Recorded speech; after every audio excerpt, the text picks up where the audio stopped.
I love the tedious nature of doing a double bound project. This one's going to be another wild paint job. Welcome to Dave Lehr.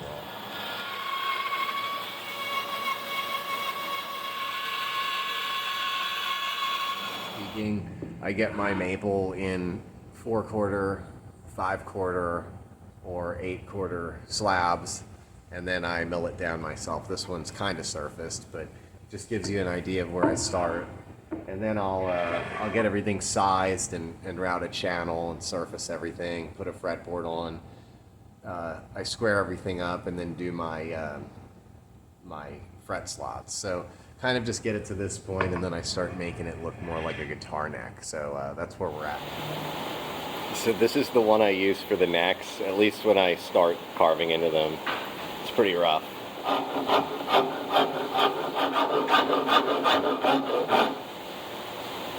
You've got to watch it with the quarter sawn maple because it can kind of flake.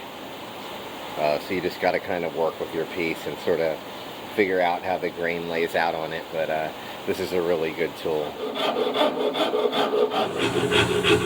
So we're going to drill for the dots. It's still, just roughly filed. We're going to clean it up as time goes on here, but I'm going to get our dots glued in today, and we'll radius the board tomorrow.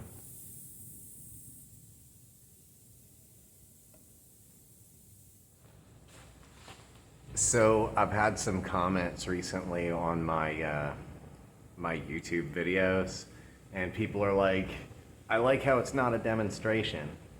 And yeah, it's definitely not a demonstration, but we are going to set up my favorite tool together. So I rent space in this wood shop. So there's, I think, like 6 other renters, and they're all nice people. We share the tools and the space. But that means you have to set up the machine every time you use it, which is just kind of the nature of it. So I'm going to get rid of this fence, and I'm going to drop this table quick and kind of adjust this a while, and then we'll move on to the next step. There are drill bits we have here, but I always have my own, and this is a really high quality one that's like really precise. Give us like a substrate to work on. This is like just 2-inch thick maple. We could actually make 2 guitar necks out of it, but we're just using it as a substrate.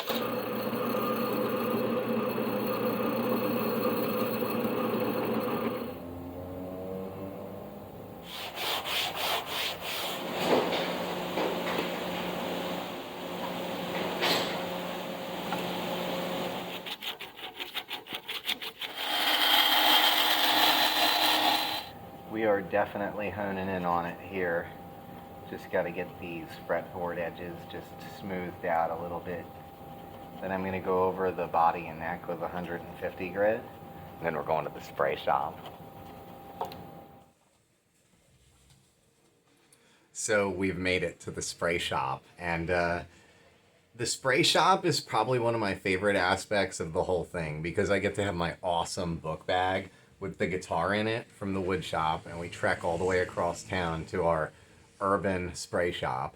And I don't know, I guess I'm just most comfortable here because I did spraying and painting for so long, and I mix up my own paints, and it's just fun. So this has been a good day. No gigs this weekend, but we did have a couple good ones over the last few weeks, and we just heard within the last 20 minutes, I got a call from one of our great customers up in New York talking about the show special. We have our 10th guitar. The show special is out.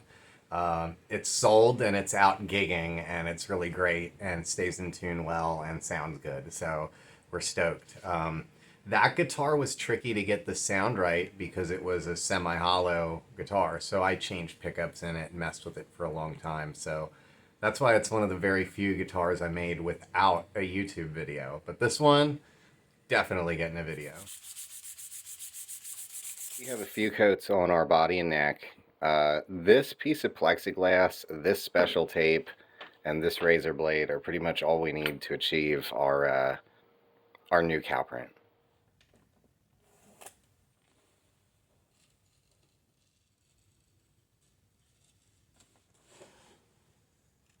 Mixing colors doing this, but it really works good. So you can kind of make a sticker like a decal. So this is obviously extremely tedious, and I wouldn't want it any other way. I love it. It's such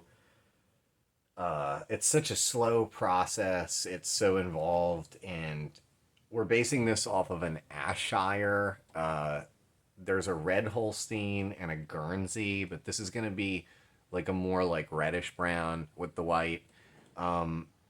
This is just such a tedious process. I love doing it. It is so much fun, and you can just cut away for hours and hours and hours, and it's just a couple coats of white. I think like 4 coats of white, which I have tinted just a little bit off. It's like a linen white or an eggshell white or something. The body's not done. I still have a lot of work to do with the taping, but I think I'm going to go with this key head the way it is. Once again, studying over the internet.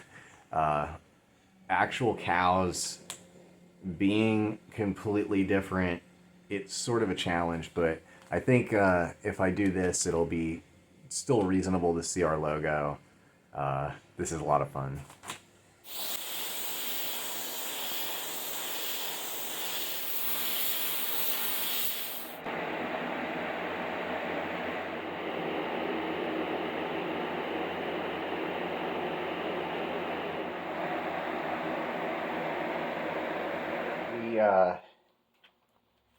We visit ourselves back here at the toolbox.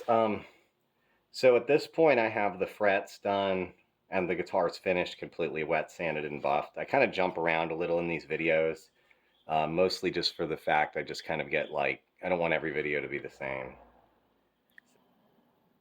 Had to make the cow print kind of white where the black logo would be. Yet again, I'm using Godot tuners. I really like these. They have a great feel to them, like a precision feel, but they're not like $300, so really, really nice. This will get the Texas specials from the custom shop. Pretty sweet. So I'm kind of just looking through here to see what we need for this guitar. So we have our potentiometers, our cap. These are really good knobs, Godot ones, our strap buttons, our screws for our strap buttons. String tree. I actually had pulled out a string tree. Oh, here's our backing plate. String ferrules, switch. There's the neck plate and screws, and there's our string tree. That's almost everything we need. Also our wires. Tuners are already on, pickups are already in.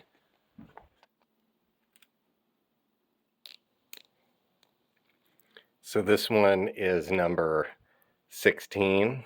It's the original Ayrshire. So back when I did my basket weaves, I did 2 kind of really unusual guitars that I had never seen before. So I made them, and I mean, the other cow guitar as well, the original Holstein, it's kind of the idea with this. It was like I was going to do 2 painted guitars.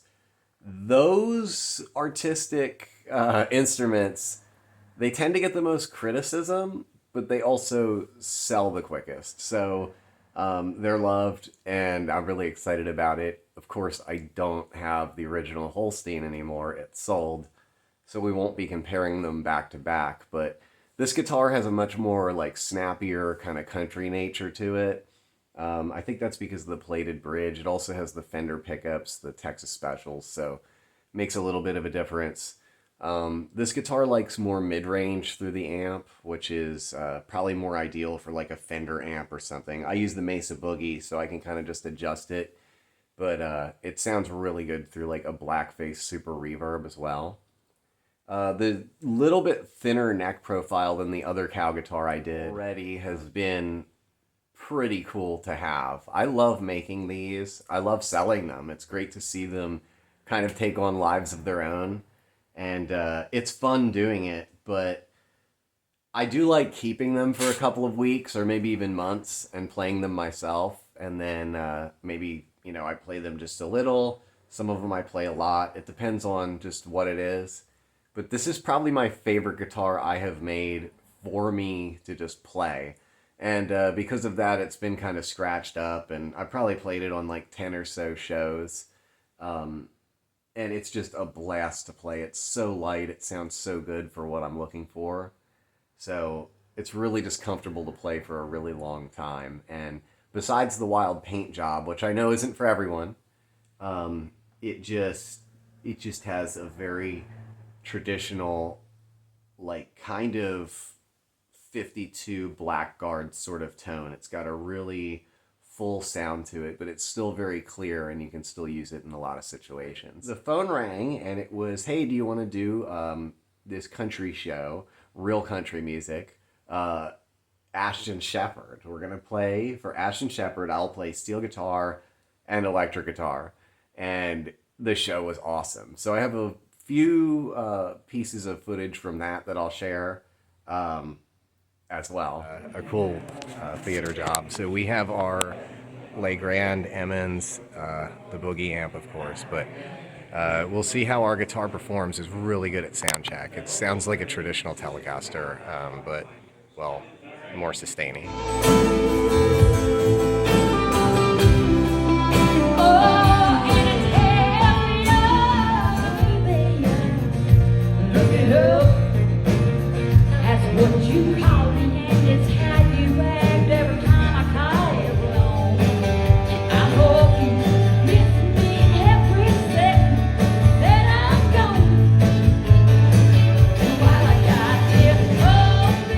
Band was really good. The theater sounded great. The PA and everything. The sound man did great. Everything went really well for us. She is super talented. Everybody did so well, but I really enjoyed the guitar. Everybody loved it, and it really just like fits in for that country vibe. And taking it to the saloon and everything, the roadhouses I play, it's just very well accepted. People generally want their picture with it. They want to feel the seamless paint. It's just a great guitar to take out to the shows, which I guess is kind of the point. Especially if you play in like a country band like that. It's just a total magnet for just anyone. It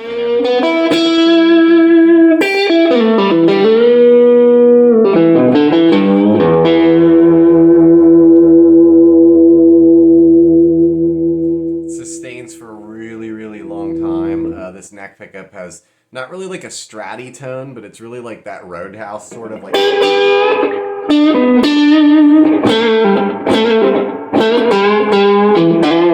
It sounds really good on the wound strings and the unwound strings.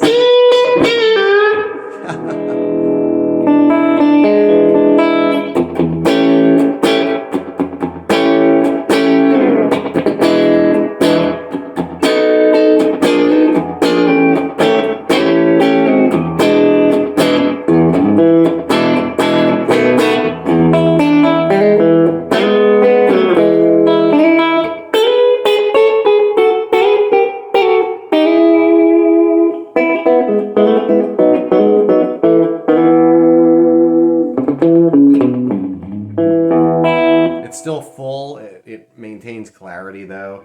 You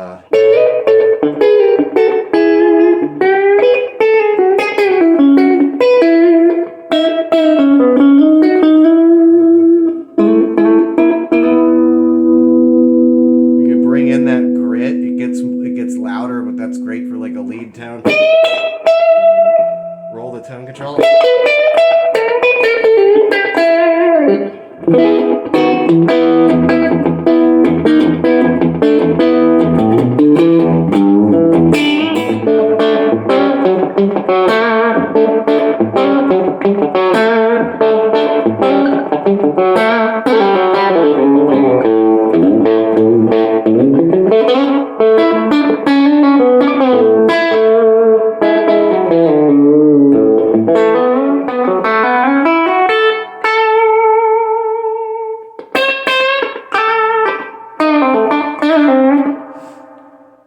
That's so totally cool.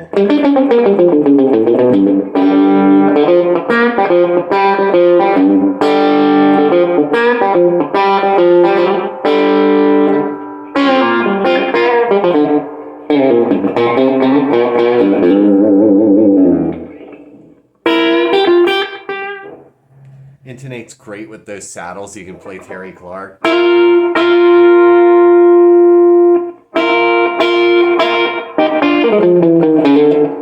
better things to do.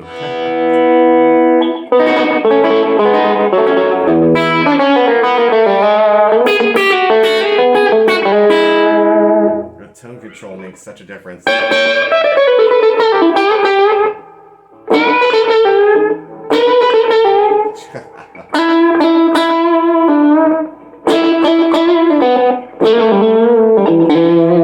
don't know if I have ever had a guitar so responsive with the volume and tone controls alone, even just on one pickup. And you have so many settings, 3 settings with the volume and tone control, you can get like hundreds of sounds out of this thing. For me and my application, this thing is like really cool. That's probably why it's so scratched up and dented at this point, because I can't stop playing it. Still for sale though.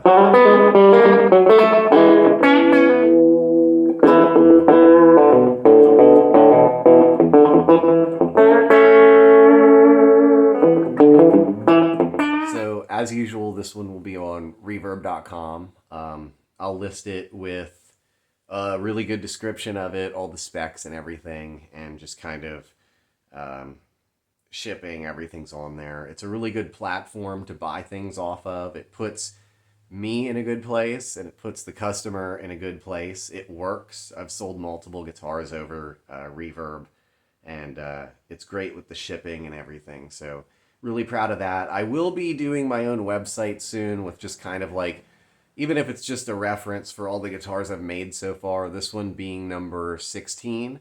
It's just cool to look back on them and maybe have like a link to the videos and stuff.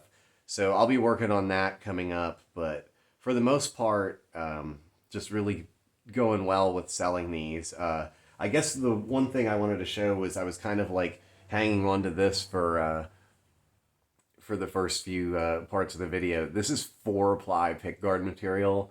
This is what they used on the Explorers and Flying V's, so that's kind of a good idea of what's to come. We'll be doing a Limba one pretty soon, so very exciting about that. Actually, probably potentially a few Limba Explorers with what I have in my private stock. So also, we need to come up with a better name for it. I can't call it private stock because PRS calls it private stock. So if anybody has a better idea for the Tonewood section of Dave's World, which may be what we have to call it. But anyways, thanks for visiting Dave's World.